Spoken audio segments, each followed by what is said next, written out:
detail. The Indian Space Research Organisation or ISRO is all set for the historic launch of 20 satellites, including 17 foreign payloads using its flagship rocket PSLV C-34 today. The versatile launch vehicle will lift off with India's Cartosat 2 series satellite, which is meant for Earth observations as the primary payload, and 19 other micro and nano satellites from the second launch pad of Satish Dhawan Space Centre in Sriharikota. India is all set to script history by launching a record number of 20 satellites in a single mission. The Indian Space Research Organization's workhorse, PSLV C-34, carrying India's latest version of Cartosat, will also have 19 other satellites from various countries. ISRO had earlier sent 10 satellites in a single mission in 2008. The primary payload of the PSLV C-34 will be an Earth observation satellite from India in the Cartosat 2 series. It will prove to be a shot in the arm for India's remote sensing capabilities. The satellite, weighing around 728 kilograms, is equipped with a panchromatic camera that provides spatial resolution below 1 meter. The images offered by the camera will be useful for various cartographic applications, which cover water resources, mineral prospecting, environment, forestry, ocean resources, and coastal management. It will also be useful for managing urban infrastructure through various land information system and geographical information system applications, besides military surveillance. The launch will help place India in a select league of nations like US, Israel and China, who have satellites with similar capabilities. The PSLV will also carry 2 nano satellites developed by Indian students, one by the College of Engineering Pune to study greenhouse gases, and another by a university in Chennai to provide ham messaging services. The other 17 satellites are from 4 nations, including 13 from the USA, 2 from Canada, 1 from Germany, and 1 from Indonesia, to provide services ranging from Earth imaging to monitoring the maritime environment. Philip Matthews, Doordarshan News, Chennai. And our correspondent Philip Matthew joins us from Sriharikota. Philip, good morning. Now, almost it's in 1 hour from now, if you talk about the launch. Run us through the preparations, how the stage is all set for this very big feat in ISRO. Especially, we talked about the fact that 20 satellites will be launched in single orbit, history of sorts to be created, but also for the fact that the complex technology that we get to see here, a big way forward, Philip. You're right, Sakal. In fact, as you mentioned, the fact that ISRO is sending up as many as 20 satellites in this mission points to the complexity of this operation.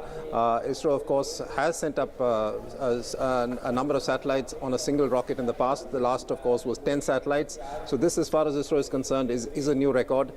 So what this requires is that, the PSLV rocket has to inject these satellites into different orbits at different times, and that is a complex technology which requires a lot of precision maneuvering, and that is, scientists tell us, that is what they're trying to master, because as the time passes, ISRO will be seeking to put more and more satellites into orbit on a single rocket, and as you know, that is far more cost effective than sending up satellites separately. So clearly ISRO trying to reinforce its reputation as a cost effective service provider in the commercial launch market. Right, Philip. Also yesterday, India led the world in celebration of International Yoga Day, and today PSLV is also going to carry satellites for the other countries, US, Canada, as we learn. So India is taking a very important role as far as leadership is concerned in space programs. Yes, absolutely. In fact, so far, of course, ISRO has sent up 57 foreign satellites. These, of course, 17 new satellites will be sent up on this one. They are, of course, from countries ranging from the US, Canada, and of course Indonesia and Germany. So all these satellites, of course, as I said, these are developed nations, and the fact that they have chosen to put their faith in ISRO is a clear reaffirmation of the fact that ISRO's mastery of launch technology is now clearly accepted all over the world. Right. The fact that the PSLV is now a trusted workhorse, it has sent up many rockets with a success rate of nearly 100%. That again goes in favor of ISRO. So clearly scientists here are quietly confident.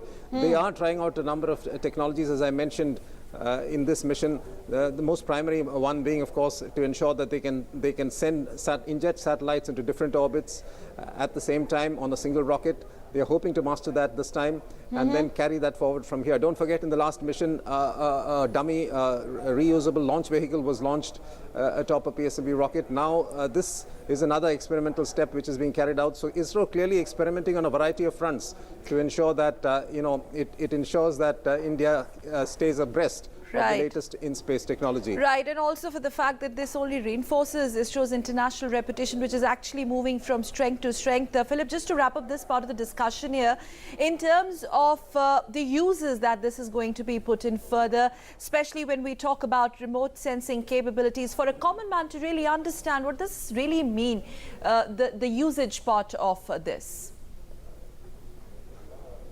Well, essentially, the Cartosat 2 series satellite, which is being sent atop this the PSLV, is an Earth observation satellite, which means it can be put to a variety of uses. It can provide cartographic data for a variety of purposes, including coastal management, studying the ocean resources, mineral prospecting, water management as well.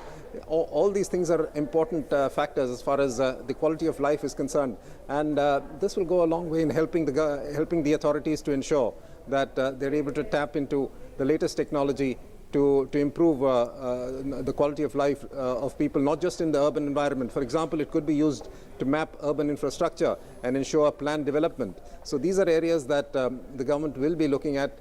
The most important thing being that it can provide data with a resolution of below 1 meter. In fact, 0.68 meter is what we are being told. Right, so right, Philip.